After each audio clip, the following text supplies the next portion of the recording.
আসসালামু আলাইকুম। আওয়ামী লীগের পতনের পর থেকে এখন পর্যন্ত বাংলাদেশের বহুল আলোচিত এবং সমালোচিত প্রশংসা কিংবা নিন্দা সব বিষয়ের মুখ্য মণি বা মধ্যমণি হিসাবে যে নামটি প্রচারিত হচ্ছে সেটি হচ্ছে শেখ হাসিনা। কেউ শেখ হাসিনাকে সাবেক প্রধানমন্ত্রী হিসাবে পরিচয় দিয়ে থাকেন। কেউ আবার বর্তমান প্রধানমন্ত্রী হিসাবে পরিচয় দিয়ে থাকেন। বিশেষ করে যারা আওয়ামী লীগ রাজনীতির সাথে জড়িত কিংবা যারা আওয়ামী লীগের বন্ধু প্রতিম অবস্থানে রয়েছেন তারা এখন পর্যন্ত আমি লক্ষ্য করেছি বাংলাদেশের বর্তমান প্রধানমন্ত্রী শেখ হাসিনা কথাটি উল্লেখ করেন। এখানে উল্লেখযোগ্য হারে ভারতীয় যে সকল গণমাধ্যম সমূহ বাংলাদেশের বর্তমান রাজনৈতিক প্রেক্ষাপট নিয়ে বিভিন্ন ধরনের বিচার বিশ্লেষণ করে থাকে বা বিভিন্ন ধরনের বার্তা প্রচার করে থাকে, সেখানে তারা বাংলাদেশের প্রধানমন্ত্রী শেখ হাসিনা শব্দটি ব্যবহার করে থাকে। আবার বিগত ছাত্র আন্দোলনে যারা মুখ্য সারিতে থেকেছেন এবং সেই বিষয়টিকে নিয়ে বিচার বিশ্লেষণ করেন বর্তমান পরিস্থিতি, তারা সাবেক প্রধানমন্ত্রী ব্যবহার করেন। কেউ ফ্যাসিস্ট বা স্বৈরাচারী শাসক বিষয়টিও কিন্তু তুলে আনেন।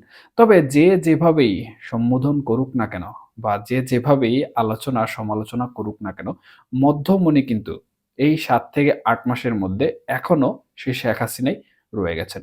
শুধু যে মধ্যমণি শেখ হাসিনা তা কিন্তু নয়, বরঞ্চ শেখ হাসিনা যে রাজনৈতিক সংগঠনের সাথে জড়িত অর্থাৎ বাংলাদেশ আওয়ামী লীগ, সেই বাংলাদেশ আওয়ামী লীগ কিন্তু এখন পর্যন্ত সেই মধ্য অবস্থান থেকে অর্থাৎ মধ্যমণি যে অবস্থান সেই অবস্থান থেকে কিন্তু সরে যায়নি। বাংলাদেশের প্রত্যেকটা প্রেক্ষাপটে, প্রত্যেকটা সময়ে পতন হওয়ার পর থেকে এখন পর্যন্ত যতবারই যে রাজনৈতিক আলাপচারিতা আসুক না কেন, সেই প্রত্যেকটি রাজনৈতিক আলাপচারিতায় দেখা যাবে যে হয় শেখ হাসিনার নাম রয়েছে, নয় আওয়ামী লীগের নাম রয়েছে। এবং বর্তমান পরিস্থিতিতে রাজনৈতিক যত কর্মকাণ্ড হচ্ছে, সেই রাজনৈতিক কর্মকাণ্ড ঘিরেও কিন্তু হয় শেখ হাসিনার নাম রয়েছে অথবা আওয়ামী লীগের নাম রয়েছে। তাহলে একটি রাজনৈতিক দল পতন হওয়ার পর যদি প্রতিটি পদে তার নাম অন্যরা ব্যবহার করে অথবা সেই ব্যক্তি যাকে স্বৈরাচার কিংবা ফ্যাসিস্ট বলে দেশ থেকে তাড়িয়ে দেওয়া হলো, দেশ থেকে বিতাড়িত করা হলো, অথবা আওয়ামী লীগের মতে প্রাণ বাঁচাতে শেখ হাসিনা একটি নিরাপদ আশ্রয়ে সেদিন ছুটে গিয়েছিলেন, এভাবেও যদি বলা হয়, তাহলে তার নাম কেন প্রতিদিন নিতে হবে? এটি প্রকৃতপক্ষে কিছুটা হলেও তার জনপ্রিয়তা এবং তার যেই দীর্ঘদিন শাসন ব্যবস্থা ছিল, সেই শাসন ব্যবস্থার প্রতিচ্ছবি। যাই হোক, এখন বর্তমানে যে বিষয়টি দেখা যাচ্ছে, সেটি হচ্ছে আওয়ামী লীগ ৫ই আগস্টের পর থেকে অর্থাৎ তাদের পতন হওয়ার পর থেকে কিন্তু বিভিন্নভাবে রাজনীতির যে অঙ্গন রয়েছে সেই রাজনৈতিক অঙ্গনে ফেরার প্রস্তুতি গ্রহণ করেছিল। কিন্তু আল্টিমেটলি তাদের সকল পরিকল্পনা অথবা তারা যে সকল পরিকল্পনাগুলো করতে চেয়েছিল তার মধ্যে অন্যতম হচ্ছে বিগত ফেব্রুয়ারি মাসে তারা বিভিন্ন ধরনের কর্মসূচি দিয়েছিল। তবে কর্মসূচি ভেস্তে যাওয়ার পিছনেও কিছু জটিল কারণ রয়েছে। এটি বাংলাদেশের রাজনৈতিক প্রেক্ষাপট এবং অন্তর্বর্তীকালীন সরকারের যে পদক্ষেপ সেগুলোর মধ্যে অন্যতম। তবে এই যে কর্মসূচি ভেস্তে যাওয়া, এর পরবর্তীতে কিন্তু আওয়ামী লীগ তেমন একটা কর্মসূচি দেয়নি। এখানে আমি যে বিষয়টি আসলে বোঝাতে চাচ্ছি সেটি হচ্ছে এর পরবর্তীতে আওয়ামী লীগ কোন ধরনের কর্মসূচি দেয়নি। এক কথায় তারা অনেকটাই নীরব রয়েছে। এখন অনেকেই মনে করছেন যে আওয়ামী লীগ নীরব, তাহলে আওয়ামী লীগ কি কোনোভাবে দুর্বল হয়ে গেল কিনা? আমি আমার ক্ষুদ্র যে বিচার বিশ্লেষণ রয়েছে সেই বিচার বিশ্লেষণ থেকে যতটুকু অনুধাবন করেছি কিংবা আওয়ামী লীগের যারা নেতাকর্মী রয়েছেন তাদের বর্তমান রাজনৈতিক যে প্যাটার্ন রয়েছে সেটা দেশের অভ্যন্তরীণ অবস্থা আত্মগোপনে থাকা অবস্থায় হোক কিংবা ভারতে অবস্থানরত হোক অথবা পৃথিবীর অন্যান্য দেশে আওয়ামী লীগ পতনের পরে যে সকল নেতাকর্মীরা চলে গিয়েছেন শীর্ষস্থানীয় পর্যায়ে, তাদের বর্তমান রাজনৈতিক প্যাটার্ন সামাজিক যোগাযোগ মাধ্যম এবং তাদের যে গণমাধ্যম সমূহে যদিও গণমাধ্যমে তাদের সাক্ষাৎকার খুব একটা আসে না, তাও যে টুকটাক যেগুলো আসছে এবং ভারতীয় গণমাধ্যম থেকে অন্যান্য আন্তর্জাতিক মিডিয়াতে তাদের যে বক্তব্যগুলো পাওয়া যায়, তাতে কোনোভাবেই কিন্তু মনে করছে না যে আওয়ামী লীগ চুপ রয়েছে। বরঞ্চ আওয়ামী লীগ তাদের লবিং তদবির যেটি রয়েছে, সেই লবিং তদবিরের মাধ্যমে আন্তর্জাতিক যে বল প্রয়োগ রয়েছে বাংলাদেশের উপর, সেই বল প্রয়োগ কিন্তু ব্যাপক বিস্তার লাভ করছে।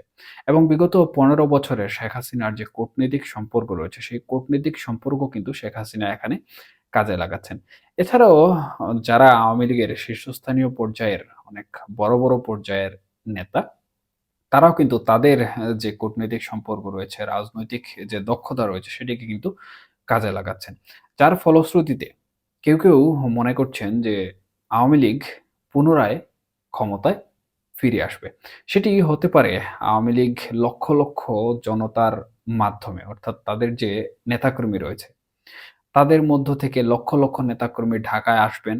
ঢাকায় একটি গণজাগরণ হবে এবং শেখ হাসিনা স্বদেশে প্রত্যাবর্তন করবেন।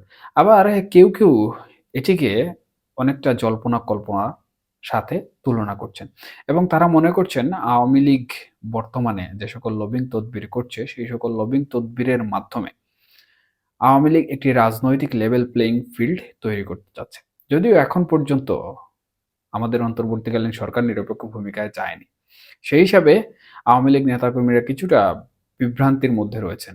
তবে যতটুকু তথ্য উপাত্ত নিশ্চিত করা হয়েছে তাতে অদূর ভবিষ্যতে বা অল্প কিছুদিনের মধ্যে আওয়ামী লীগ তাদের যে প্ল্যান এ এবং প্ল্যান বি চিন্তা করছে, অর্থাৎ লক্ষ জনতা ঢাকা যাবেন এবং শেখ হাসিনা স্বদেশে ফিরে আসবেন এবং আন্তর্জাতিক যে চাপসমূহ রয়েছে সেই চাপের মাধ্যমে বাংলাদেশে পুনরায় ক্ষমতায় বহাল হয়ে যাবেন।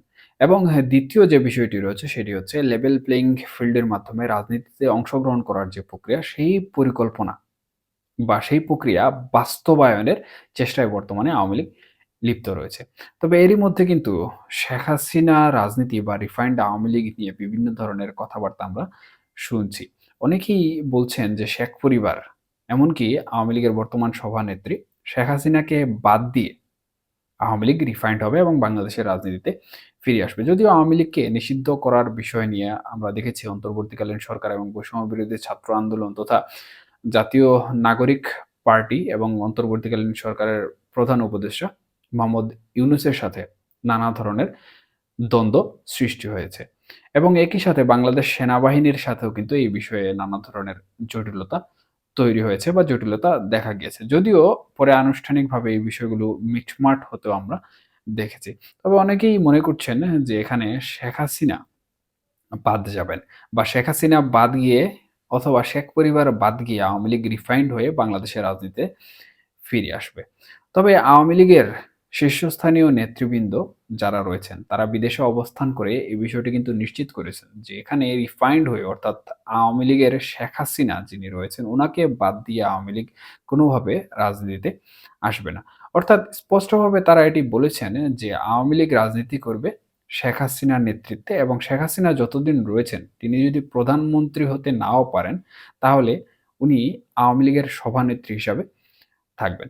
সুতরাং এই যে লক্ষ জনতা এবং বর্তমান পরিকল্পনা, এছাড়া শেখ হাসিনার নেতৃত্বে আওয়ামী লীগ, এই সবগুলো বিষয় কিন্তু বর্তমানে আওয়ামী লীগের জন্য অত্যন্ত গুরুত্বপূর্ণ এবং অদূর ভবিষ্যতে এই বিষয়গুলোকে কাজে লাগিয়ে আওয়ামী লীগ তাদের যে পরিকল্পনা রয়েছে সেই পরিকল্পনাগুলো কিন্তু বাস্তবায়ন করতে অনেকটাই সক্ষম হবে। এবং ইতিমধ্যে সামাজিক যোগাযোগ মাধ্যমগুলোতেও কিন্তু আমরা দেখতে পাচ্ছি যে আওয়ামী লীগ ব্যাপকভাবে কিন্তু বিস্তার লাভ করেছে। এমনকি তাদের সামাজিক যোগাযোগ মাধ্যমের বার্তাসমূহ কিন্তু সমন্বয়কদের মধ্যেও এক ধরনের বিভ্রান্তি সৃষ্টি করে দিয়েছে। অনেকেই মনে করছেন সমন্বয়করা ব্যাপক পরিমাণে ভয় পাচ্ছেন।